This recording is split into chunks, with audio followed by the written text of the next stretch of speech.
אוקיי, משכנתה לבד דירה ראשונה יד שנייה, והיום אנחנו מתחילים במסלול הראשון של בניית התמהיל. נלמד על המסלול הראשון שלנו, מסלול הפריים. מסלול הפריים, אני רוצה להאמין ששמענו אותו פה או שם, והמונח הזה לא חדש לנו, אבל היום אנחנו נלמד אותו לעומק ונבין אותו באמת, נבין באמת ממה הוא מורכב. אז קודם כל, הוא מצלצל מוכר. אז למה מסלול הפריים מצלצל לנו כל כך מוכר? כי מסלול הפריים הוא קיים גם בהלוואות רגילות, ולא רק במשכנתאות. הלוואות מסחריות, מה שנקרא הלוואות סולו. הלוואות שלוקחים גם מהבנקים וגם מחברות אשראי וכיוצא בזאת. אז בגלל זה מסלול הפריים הוא מאוד מוכר. אז טיפה לעומק של מסלול הפריים. המסלול הזה הייתה לו תקופה מאוד ארוכה של ריבית מאוד נמוכה. ריבית נמוכה, זולה, מה שבאמת יצר איזושהי אטרקטיביות בקרב נוטלי המשכנתאות, אבל גם יש תקופות שהריבית הזאת יכולה להיות ריבית יחסית גבוהה, וכן שווה למסלולים בטוחים יותר, מה שזה יוצר טיפה פחות אטרקטיביות, וטיפה יותר עדיף לקחת מסלולים בטוחים אם הריבית היא אותה ריבית. מסלול הפריים הוא פופולרי, או שהיה פופולרי יותר נכון, תלוי בתקופה, בגלל שבשנים האחרונות הוא היה בין המסלולים הזולים ביותר במשכנתה, שהם היו כלי מצוין להורדת ההחזר החודשי. כמו שאמרנו, ריבית נמוכה היא בעצם כלי להורדת ההחזר החודשי, אך כמו שלמדנו, מדובר במסלול מסוכן. ריבית נמוכה שווה סיכון גבוה. אז תכף אנחנו נבין מה גורם בעצם לסיכון הזה במסלול פריים. אז מה גורם לפריים להיות מסלול עם החזר חודשי יחסית זול, אך מסוכן לטווח הארוך, אוקיי? בכל חודש וחצי, נגיד בנק ישראל והצוות שלו, יושבים ומנתחים את השוק, וחושבים האם לעלות או להוריד את ריבית בנק ישראל, או להשאירה כפי שהיא, אוקיי? מה זה אומר? זה אומר שבכל חודש וחצי, יש סיכוי שהפריים או יעלה, או ירד, או יישאר באותו מקום. התדירות של חודש וחצי זו תדירות מאוד מאוד גבוהה לשינוי. מאוד גבוה. זאת אומרת שתדירות כזאת שהיא כל חודש וחצי, זאת חשיפה לשינוי גבוה, מה שאומר, מגדיל את הסיכון.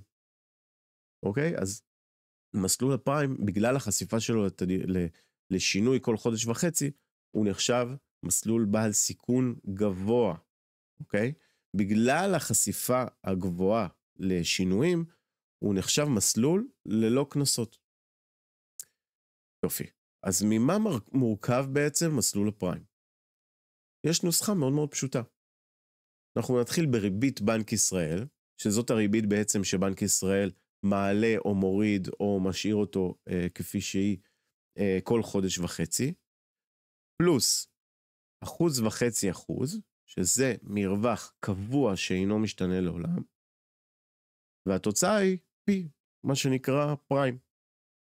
זאת הנוסחה. ריבית בנק ישראל פלוס 1.5%, מרווח קבוע, שווה פריים. אז מהי בעצם ריבית בנק ישראל? אוקיי? הריבית הזאת היא הריבית הכללית, היא הריבית של המשק, היא הריבית שבעצם מתמחרת לנו את כל האשראי שיש בארץ, מגופי אשראי כמובן מוסמכים, בין אם זה בנקים או חברות אשראי, והיא בעצם מתמחרת לנו את הכסף. זאת אומרת, ברגע שחברת אשראי או בנק מביאה לנו הלוואה, היא מתבססת על מסלול הפריים.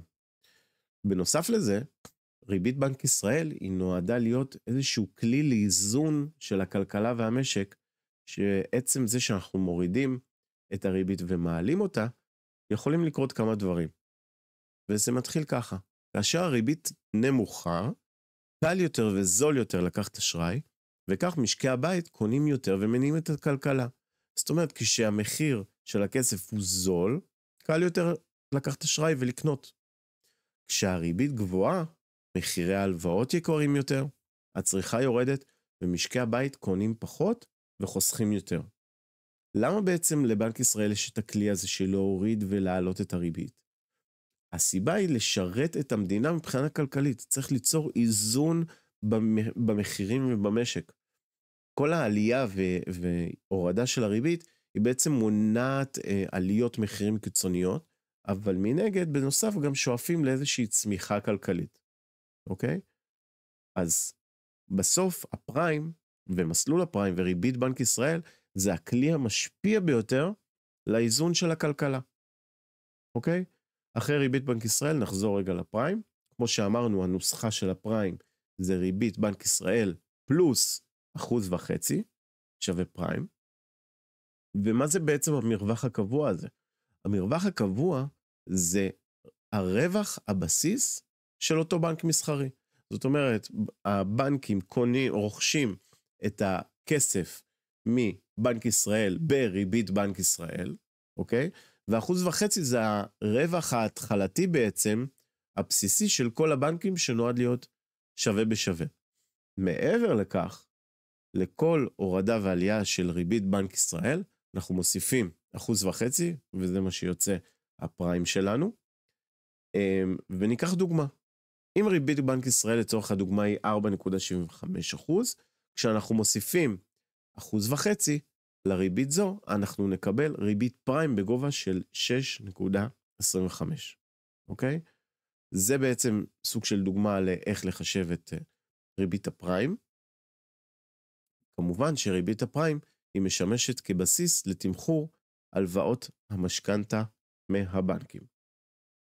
עכשיו ניקח דוגמה נוספת, טיפה יותר עממית, אוקיי? אם ריבית בנק ישראל, ניקח לצורך הדוגמה 2%.